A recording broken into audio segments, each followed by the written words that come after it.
So, the story happened a good while ago. I had just turned 16 and gotten my driver's license and first car. I'm now about to be 31 in 2 weeks. My parents built the house we lived in when I was 9 months old. And as I know, until that time, nothing strange had happened where the house was. I'm going to tell you the weird story. I invited this into my house and didn't even know. For a little backstory, all of my family is religious. I grew up in church, went to a Christian school, and after what happened, I made it a point to strengthen my faith. Anyways, my friend was spending the night, and we had the dumb idea of hand-making a Ouija board. I know what you're thinking. We were absolutely stupid and young. Anyways, we messed around with it after my parents went to sleep. It moved when we asked questions. Of course, we both believed that the other was doing it as a joke. After we had our fun and got bored of it, we lit it on fire in the fireplace and watched it burn. We made it out of paper. Just one problem. Everyone knows there is one rule you must follow when playing with a Ouija board. You must close it out and say goodbye. Otherwise, whatever you were talking to basically has an open door. We didn't do that, because we had never messed with one before.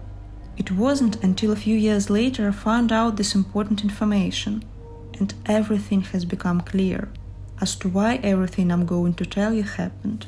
So, after that night we didn't speak about the board, and my friend doesn't know what I have experienced because of it. But 2 weeks after we played with the board and lit it on fire in my fireplace, I came home from school. On my couch, in my room, sat the paper Ouija board in perfect condition. For a minute I was too shocked to move because I knew we had burned it. My parents were asleep and had no clue we had done this.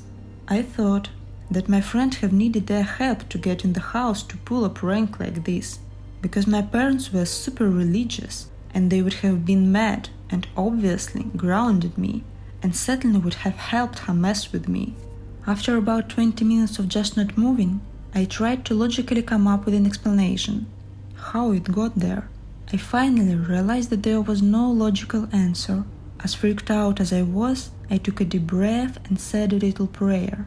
Then proceeded to grab the paper rip into as many pieces as I could throw it in our garbage can outside. For a while I thought I had won, but I was wrong. After the first encounter, nothing else happened for a few months.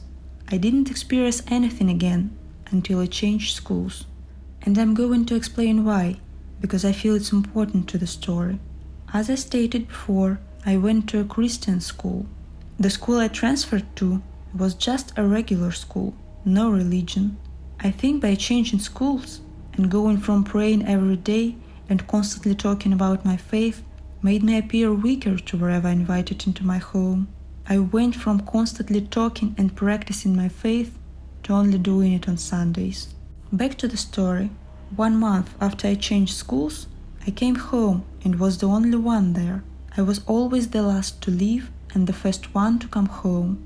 I turned on the TV and started watching my favorite show. I looked up at the end of the halfway and saw the shadow of a man. I froze, and to this day I can't tell you how long I sat there and just looked at it. I didn't breathe or move. Finally, after what felt like forever, I took off running and grabbed my keys and phone. I ran outside and locked myself in my car. I was so scared.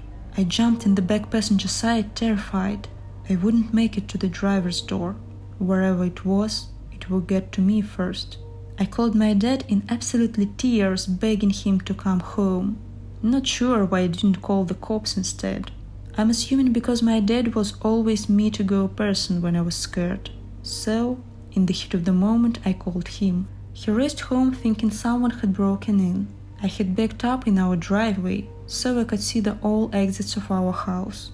Keep in mind, from where I was sitting, I could see if anyone came in or out of our house while I waited for him. He checked the house from top to bottom and no one was there, and all the doors were locked except the one I ran out of. He even checked all the windows. I stayed with my grandparents for a few days, until I was comfortable coming home again. But even then, I avoided coming home before my parents for over a month. I still got uneasy feelings when I was home, especially at night, when my parents were asleep and I was awake. And after that, everything went back to normal, or at least I thought it had. At the beginning of my senior year, I started having sleep paralysis, and while it was happening, I would see the same shadow. I never told anyone about this part of the story until years later, mainly because I didn't know that it was sleep paralysis until way later. I assumed I was having vivid and weird dreams. This went for a little less than 2 months, and then I got baptized again, and everything stopped. I now realized what really went on, and that I invited something into my house.